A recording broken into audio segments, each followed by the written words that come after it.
bench. Staff meeting ran late, she says, not meeting my eyes. You know how Principal Doyle gets when he's passionate about curriculum changes. Principal Franklin Doyle. 53 years old, silver fox with a god complex and a tendency to stand too close when he talks. I've met him exactly 3 times at school functions, and each time he looked at me like I was something stuck to his shoe. Must have been quite the meeting, I say, watching her kick off her heels. Your earring's missing. Her hand flies to her left ear, fingers searching for the small diamond stud that's been there every day for the past 5 years. Oh, must have fallen out in the car. Right ear's fine, though. She forces a laugh that sounds like breaking glass. You're so observant, honey. That's why I married you. No, you married me because I was safe. Because I was the guy who would never question your late nights or your sudden interest in professional development conferences that happen to fall on weekends when I'm working overtime. I'm going to shower, she announces, already heading toward the stairs. Don't wait up. But I'm already up, aren't I? Have been for weeks now, ever since the schedule appeared and our conversations started feeling like business transactions. Ever since she started coming home smelling like cologne I don't wear, and making phone calls in the garage with the door closed. Her phone buzzes on the counter where she left it. The screen lights up with a text from Frank D. Can't stop thinking about tonight, you're incredible.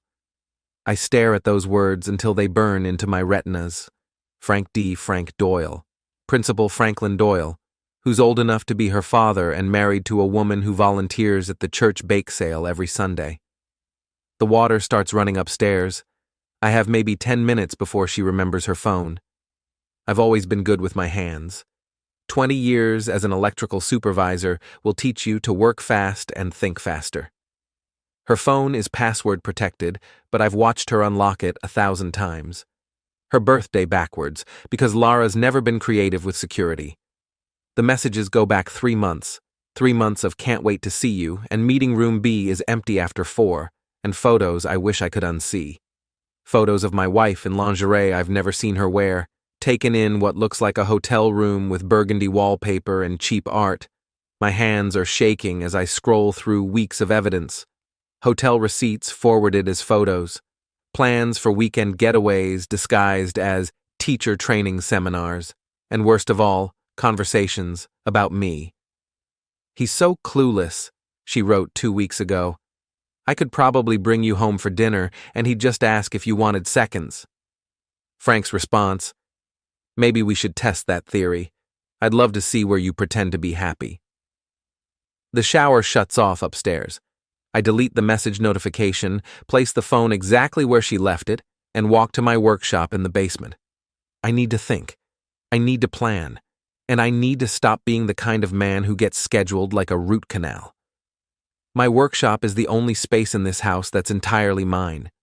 Pegboard walls lined with tools, a workbench that's seen everything from rewiring outlets to building birdhouses, and a locked filing cabinet where I keep important documents, like our marriage certificate, which suddenly feels like a joke written in legal language. I pull out a yellow legal pad and start writing. Not because I'm planning anything dramatic. I'm not that kind of man. I'm planning something worse. I'm planning to be smart. First, I need proof. Real proof, not just text messages that could be explained away or deleted. I need photos, documentation, evidence that would hold up in divorce court and anywhere else it might matter. Second, I need to understand the scope. Are they planning a future together? Are there other people involved? How long has this been going on? Third, I need to decide what I want. Do I want my marriage back?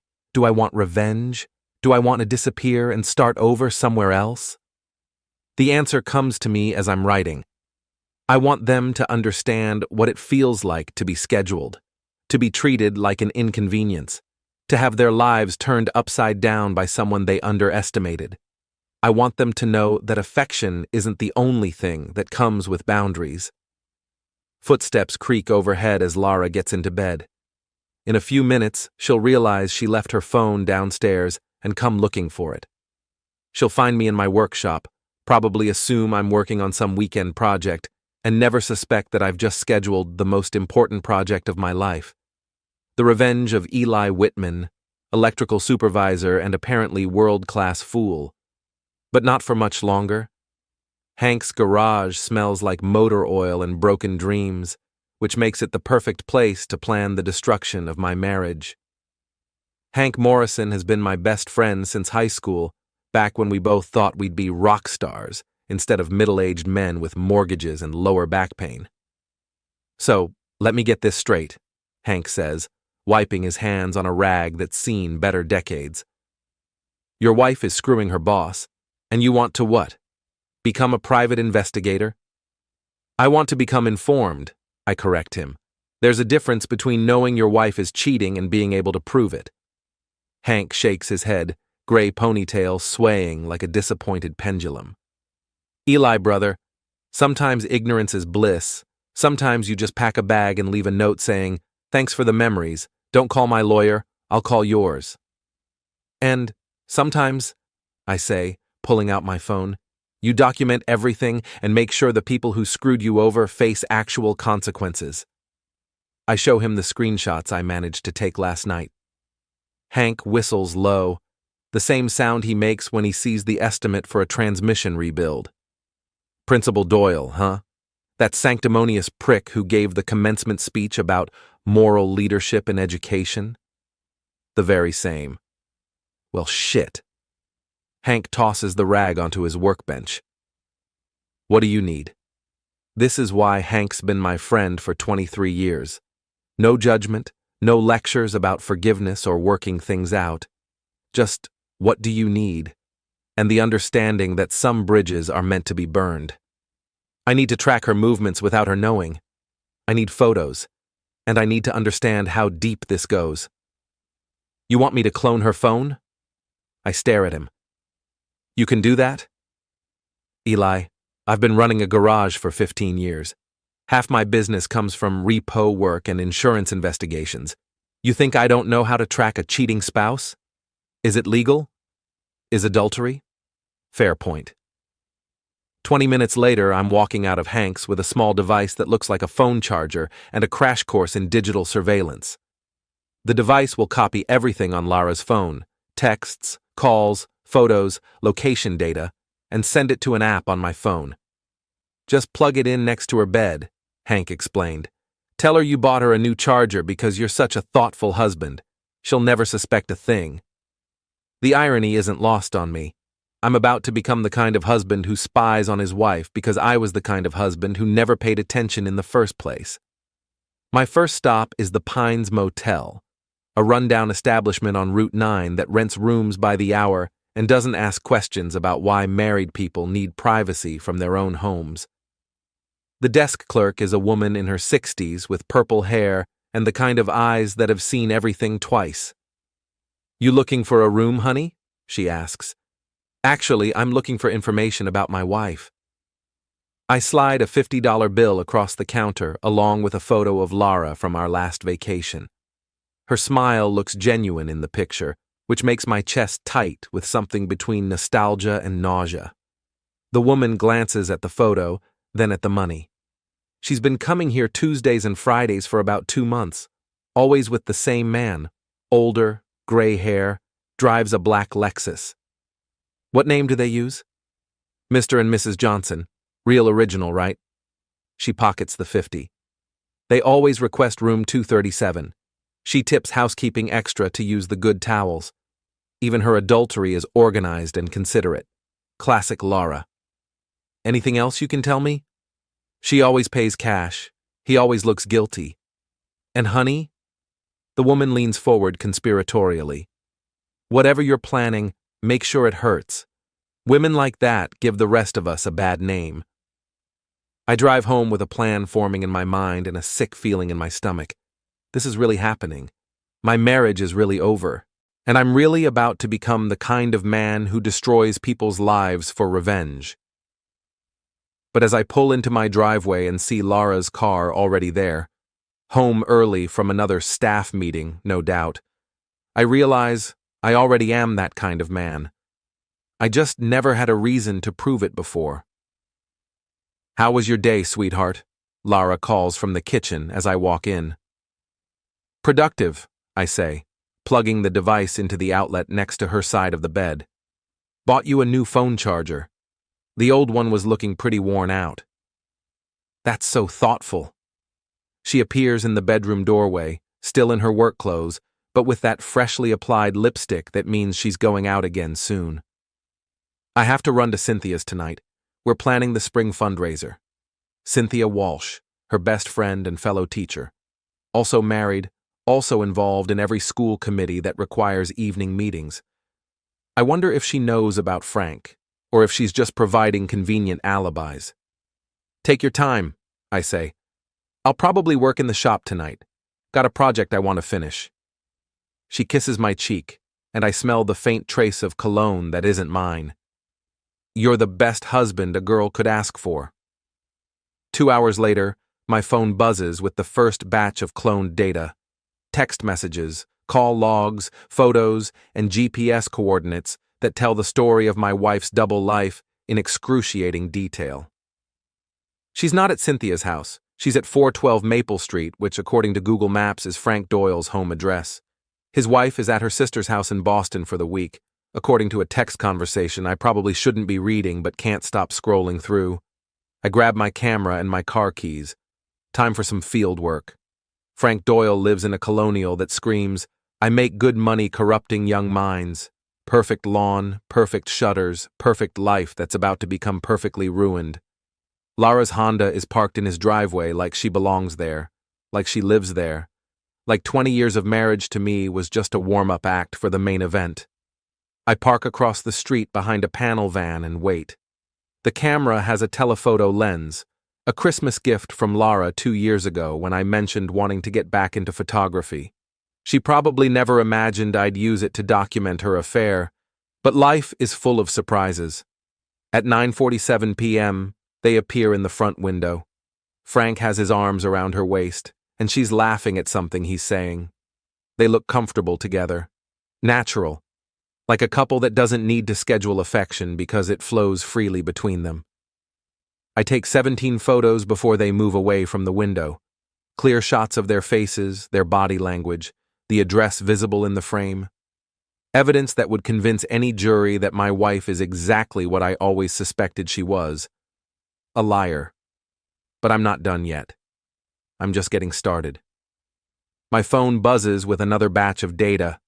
Text messages from tonight, sent while she was supposedly at her friend's house planning fundraisers. "Your hands drive me crazy," she wrote to Frank at 9:23. His response, "Wait until you see what else they can do." I close the app and start my car.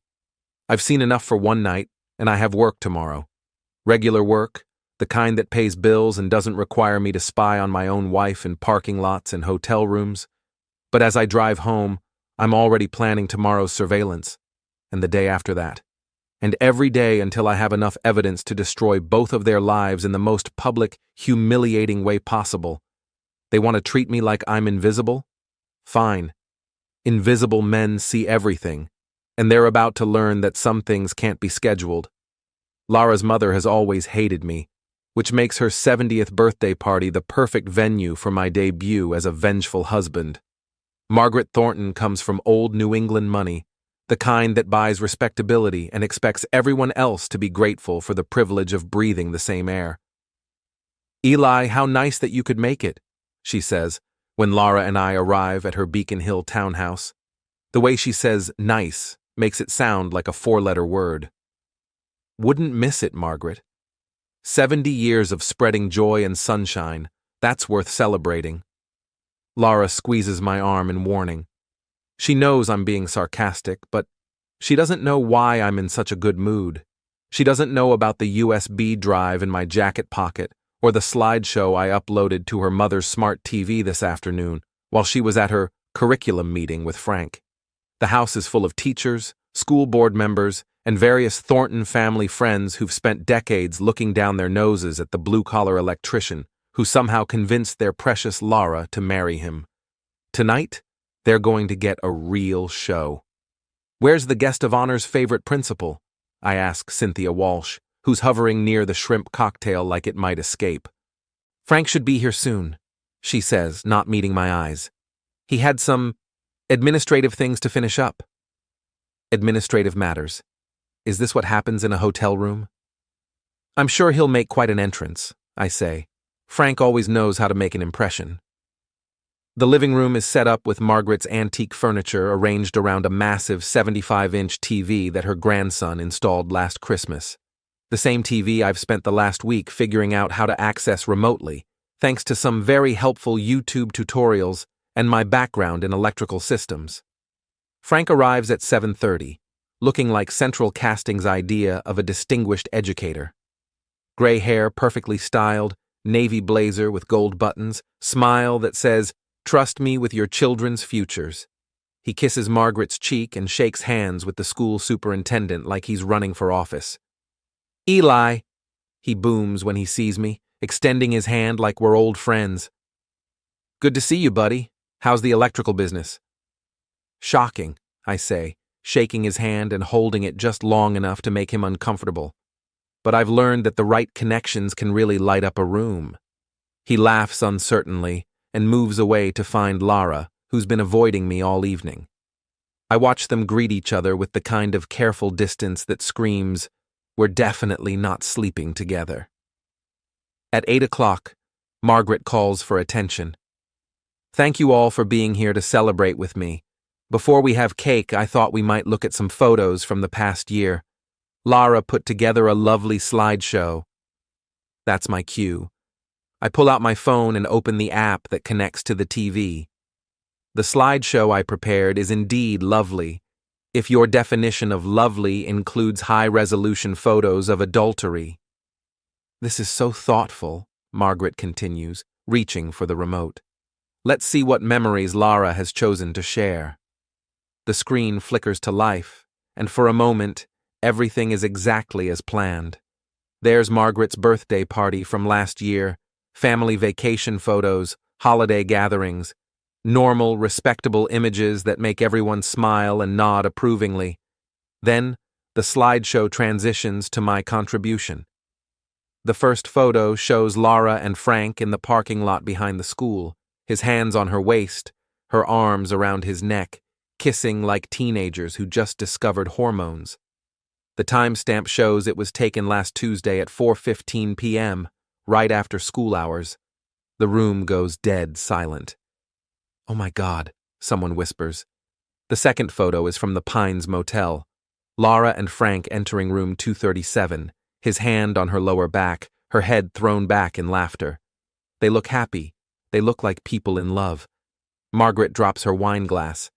The sound of crystal shattering on hardwood floors is the only noise in the room. "What is this?" she demands, staring at the screen in horror. The third photo answers her question. It's Frank and Lara in his office, taken through the window from the parking lot. She's sitting on his desk, her legs wrapped around his waist, his mouth on her neck. The nameplate on the desk clearly reads, Franklin Doyle, Principal. "Turn it off!" Lara shrieks, lunging for the remote, but I'm already standing, blocking her path with a smile that feels like broken glass. "But we haven't gotten to the best part yet," I say loudly enough for everyone to hear. The next slide shows the hotel receipts. Did you know the Pines Motel gives bulk discounts for frequent customers? Frank has gone completely white. This is some kind of mistake. The only mistake, I announced to the room, was thinking I was too stupid to notice. But don't worry, Frank. I'm sure the school board will be very understanding about their principal's hands-on approach to staff development. The fourth photo fills the screen. Frank and Lara in his car, parked behind the town library, her head in his lap in a position that requires no explanation. Margaret starts crying. Not elegant tears, but huge, gasping sobs that shake her entire body. "How could you do this to us? To your family?" "To her husband," adds Aunt Patricia, Margaret's sister, who's always been the family truth-teller. Lara is frantically pressing buttons on the remote, but the slideshow continues. Photo after photo of her affair, documented in excruciating detail across 3 months of investigation. Hotel rooms, restaurant parking lots, Frank's house, even a shot of them kissing in the school hallway after hours. "Eli, please," Lara begs, tears streaming down her face. "Please stop this." "Stop what?" I ask innocently.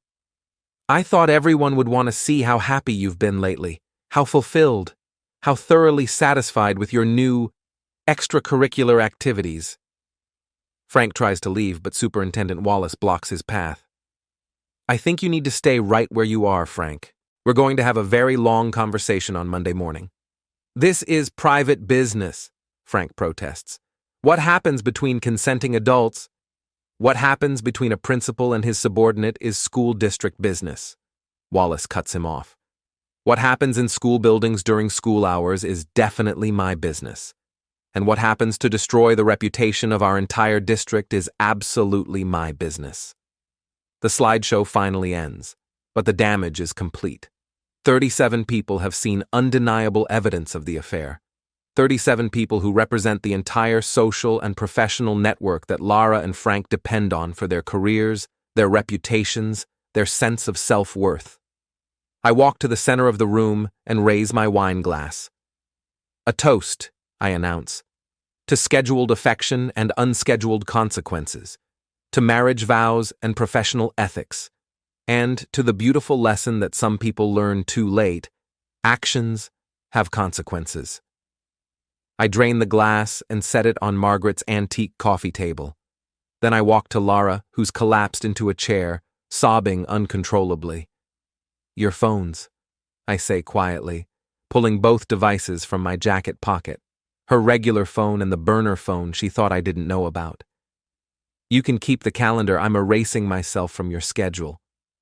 I drop them in her lap and head for the door. "Where are you going?" she calls after me. "Somewhere I don't need an appointment," I say without turning around. "Somewhere affection isn't rationed like wartime sugar." As I reach the front door, I hear Frank trying to explain himself to a room full of people who no longer respect him. I hear Margaret demanding to know how long this has been going on. I hear Cynthia making excuses and Superintendent Wallace making threats.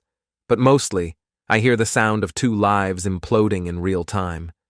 And it's the most beautiful music I've ever heard. The cool October air hits my face as I step outside, and for the first time in months, I feel like I can breathe. My marriage is over. My wife's career is probably finished. Her lover's reputation is destroyed. But I'm free. And freedom, I'm learning, doesn't need to be scheduled. The rusty anchor serves the kind of whiskey that burns away bad memories, and the kind of crowd that doesn't ask questions about why a man might be drinking alone on a Tuesday night. I've been coming here for 3 days straight, ever since Margaret's birthday party became the most talked-about social event in our small town's recent history. "Another?" asks Betty, the bartender who's been pouring drinks here since the Carter administration. "Why not?" I slide my glass across the scarred wooden bar. "I'm celebrating." "Celebrating what?" "My wife's career ending, my marriage imploding, the complete destruction of everything I thought I wanted." I raise the fresh glass in a mock toast. Here's to new beginnings. Betty's seen enough broken men to know when to listen and when to mind her own business. Tonight, she chooses listening. "You want to talk about it?" "My wife was screwing her boss. I found out. I made sure everyone else found out too. Now they're both unemployed, and I'm homeless." "Where are you staying?"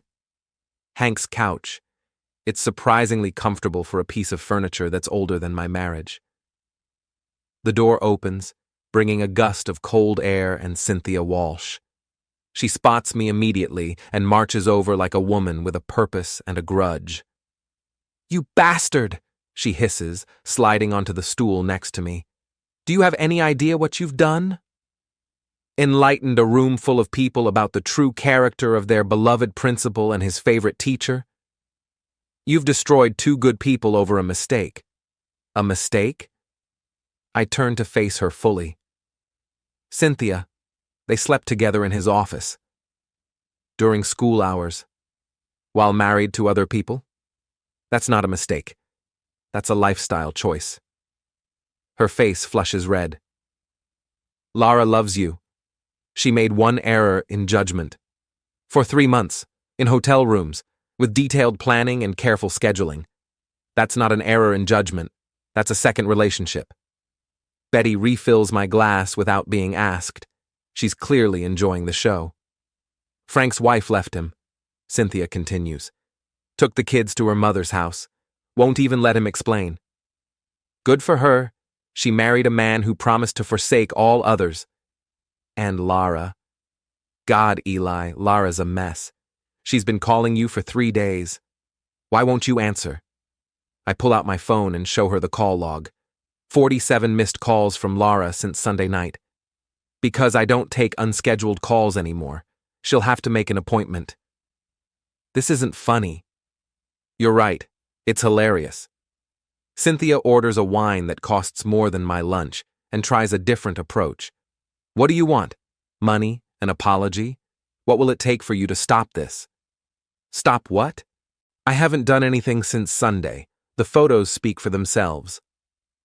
You sent them to the school board, and the superintendent, and the local newspaper. Actually, I didn't send them to the newspaper. Someone else must have done that. I smile at her over my whiskey. Though I did leave a USB drive in Gladys Morrison's mailbox. She volunteers at the church and knows everyone in town. I figured she'd know what to do with it. You're destroying people's lives. No, Cynthia. I'm revealing the lives they chose to live in secret. There's a difference. She takes a large gulp of wine and tries once more. Lara needs you. She's talking about hurting herself. The whiskey turns to acid in my stomach. What do you mean? She's not eating, not sleeping. She sits in her apartment. Yes, she had to get an apartment because her mother won't speak to her. And she just stares at her phone, waiting for you to call. Her choice. Is it? Or is this some elaborate punishment because your feelings got hurt? I set down my glass hard enough to make Betty look over. My feelings didn't get hurt. My entire understanding of reality got destroyed. So you destroyed hers back. Fair's fair. She finishes her wine and stands up. You used to be a good man, Eli. I used to be a stupid man. There's a difference. After she leaves, Betty refills my glass again. That woman's got some nerve. She's been covering for them, providing alibis, taking phone calls, probably helping them plan their little rendezvous. Now she's trying to make me feel guilty for exposing what they did. You feel guilty? I consider the question while staring at my reflection in the mirror behind the bar.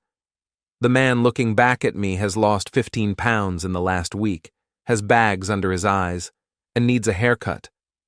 But he also looks more alive than he has in years. No, I say finally. I feel free. My phone buzzes with a text from an unknown number. This is Frank. We need to talk. I show it to Betty, who whistles low. Balls on that one? I type back, no, we don't. His response comes immediately. I can make this worth your while. How? Meet me at the school parking lot. 10 p.m., come alone. I check my watch. It's 9:30. You're not seriously thinking about going, Betty says. Why not? I'm curious what he thinks he can offer me. Besides a beating? Frank Doyle couldn't beat a rug. He's a bureaucrat who's used to solving problems with meetings and strongly worded memos. This is probably the first real conflict he's faced in 20 years.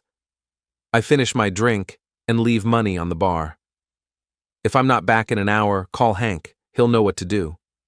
The school parking lot is empty except for Frank's black Lexus, parked under a street light, like he's trying to make this as dramatic as possible. He's leaning against the hood, still wearing his principal costume but looking like a man who's aged 10 years in 3 days. Eli, he says as I approach. Thanks for coming. This better be good, Frank. I've got a bottle of whiskey waiting for me. I want to make you a deal. I'm listening. He reaches into his jacket and pulls out an envelope. $50,000. Cash. All I need is for you to sign a statement saying the photos were doctored, that you made the whole thing up because you were angry about the divorce. I take the envelope and flip through the bills. It's real money, more than I make in a year. Where'd you get 50 grand in cash? I've been saving for retirement. And you're willing to give it all up to save your reputation? To save Laura's reputation. She doesn't deserve this. I look at him for a long moment, this man who destroyed my marriage and is now trying to buy his way out of the consequences. You really think I'm the kind of person who can be bought? Everyone has a price. You're right. I hand him back the envelope. But mine's higher than 50,000. How much? There isn't enough money in the world, Frank. You slept with my wife. In your office, in hotel rooms, probably in my house when I was working late. You scheduled her like a business meeting and treated me like I was too stupid to notice. It wasn't supposed to happen. We tried to fight it. Bullshit. You planned it. You pursued it. You enjoyed it. And you would have kept doing it until one of you got bored or found someone else. He straightens up, and for a moment I see a flash of the arrogance that probably attracted Laura in the first place. What do you want then? To destroy us completely? I want you to understand what it feels like to have your life turned upside down by someone you trusted. I want you to know what it's like to be humiliated in front of everyone you respect. I want you to learn that actions have consequences. And Laura? What about her? What about her? She loves you. This thing with me, it was just physical. You're her husband. I laugh, and it sounds like breaking glass. Frank, if she loved me, she wouldn't have needed to schedule time for affection. If she loved me, she wouldn't have been comparing my performance to yours in text messages. If she loved me, she would have asked for a divorce instead of making me feel like I was going crazy. So this is it. You're going to destroy both our careers, our families, our lives, because your ego got bruised? My ego? I step closer to him, close enough to smell the desperation coming off him like cologne. Frank, this isn't about my ego. This is about consequences. You're 53 years old. You're supposed to be a leader, a role model, someone parents trust with their children. Instead, you're a middle-aged cliché who abuses his position to seduce married women. I never abused my position. You're her boss, Frank. She works for you. Every time you had an inappropriate relationship with her, you committed a crime. Every time you used school property for your affair, you were stealing from the taxpayers. Every time you lied to your wife, you were committing fraud. That's exactly how it works. And now everyone knows it. I turn to walk away, but his voice stops me. This isn't over, Eli. I look back at him, standing alone under the streetlight with his envelope full of money and his ruined life. Yes, Frank, it is. As I drive back to Hank's house, I realize something has changed in me tonight. I'm not the same man who discovered those text messages a week ago. I'm not even the same man who walked into Margaret's birthday party. I'm someone new, someone harder, someone who understands that sometimes the only way to get justice is to take it yourself. And I'm not done taking it yet. The school board meeting is held in the basement of the town hall, in a room that smells like industrial carpet and broken dreams. I arrive early and take a seat in the back row, wearing my best suit and the kind of smile that makes people nervous. The room fills up quickly. Parents, teachers, school administrators, and what looks like half the town's population. Word has spread about Principal Doyle's administrative leave and Mrs. Whitman's resignation for personal reasons. Everyone wants to see the official response to what's being called the biggest scandal in the district's history. Laura walks in 5 minutes before the meeting starts, flanked by Cynthia and a man I don't recognize in an expensive suit.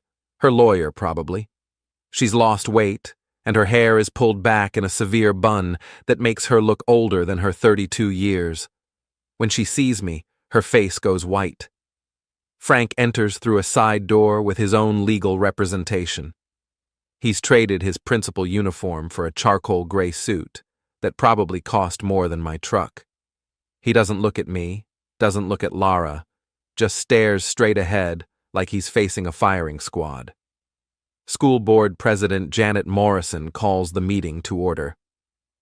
We're here tonight to address recent allegations concerning the conduct of district employees.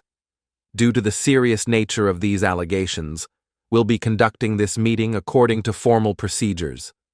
She reads from a prepared statement about professional conduct, moral turpitude, and the district's commitment to maintaining the highest ethical standards. Legal language that translates to, "We're going to fire both of them, but we have to make it look official." Mr. Doyle, she continues, you're accused of engaging in an inappropriate relationship with a subordinate employee, misusing district property for personal purposes, and conduct unbecoming of an educational administrator. How do you respond? Frank's lawyer stands up. My client denies any wrongdoing and maintains that any personal relationships he may have had were conducted entirely outside of work hours and off school property. We have photographic evidence to the contrary, Board Member Williams responds, holding up a folder thick with my surveillance photos, including images of intimate contact in the principal's office, in the school parking lot, and in district vehicles. The room erupts in murmurs. Parents turn to each other with shocked expressions. Teachers whisper behind their hands. This is better than cable television.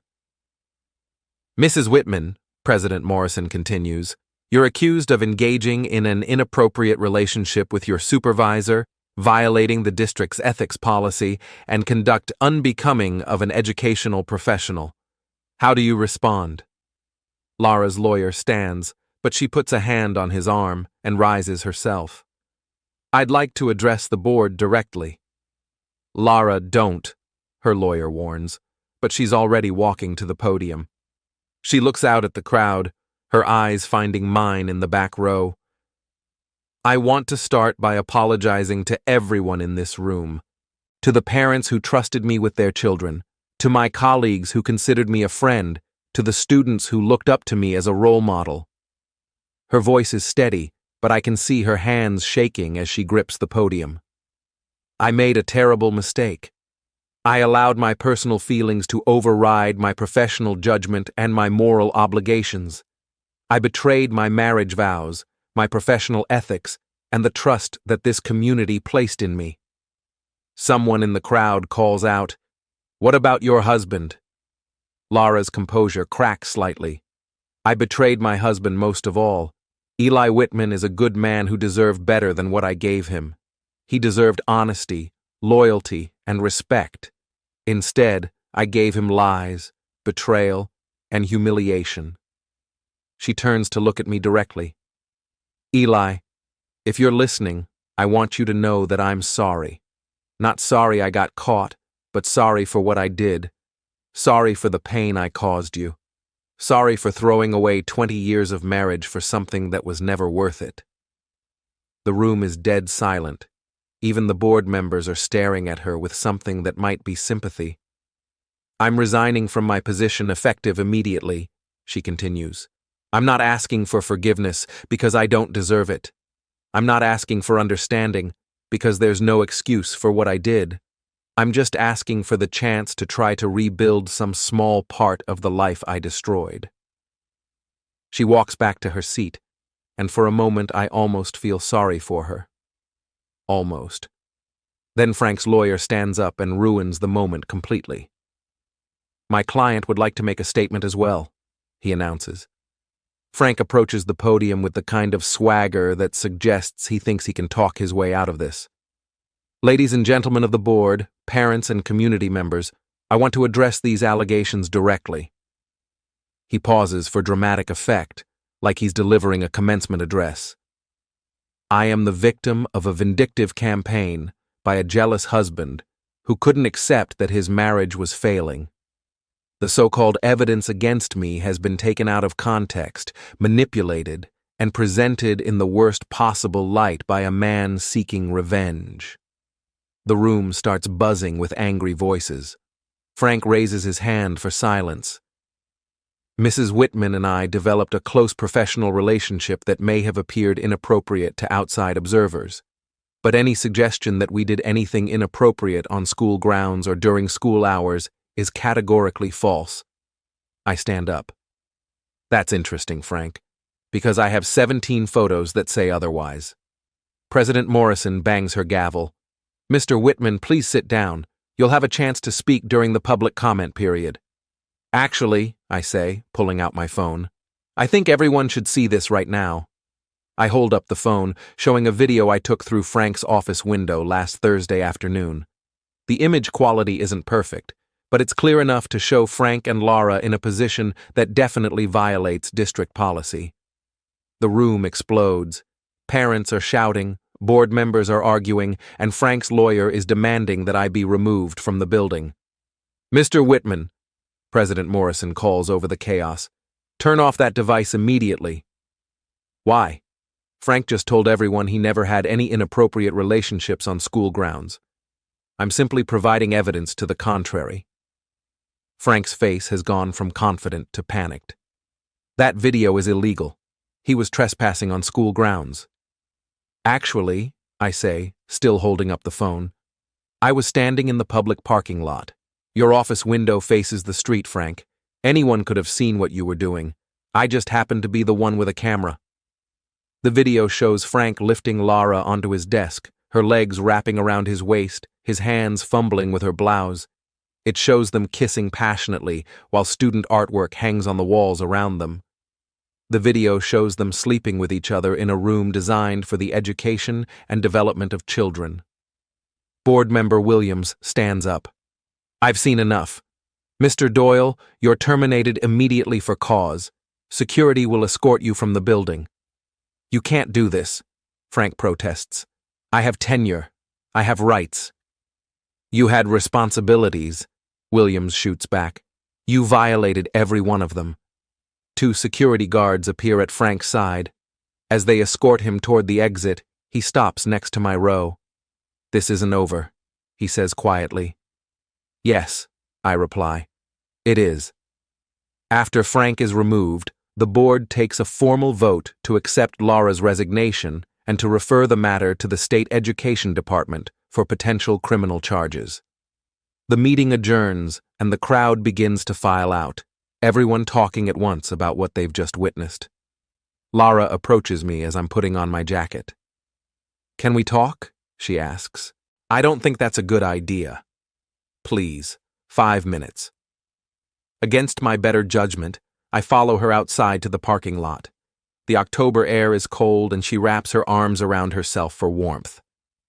I meant what I said in there, she begins. I'm sorry. I know. Do you think, is there any chance we could try to work this out? Go to counseling, maybe start over?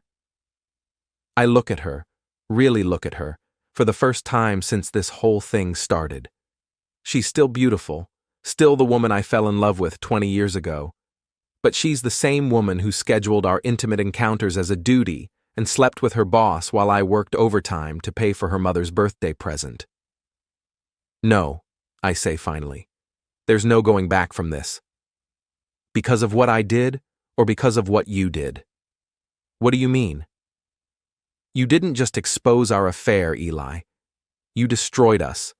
Publicly, professionally, personally. You made sure that everyone we know, everyone we work with, everyone in this town knows exactly what we did and how we did it. You're right. That's not the man I married. The Eli I married would have confronted me privately, demanded the truth, maybe asked me to choose between you and Frank. He wouldn't have planned an elaborate revenge campaign designed to humiliate us in front of the entire community. The Eli you married was a fool who trusted his wife and believed in his marriage.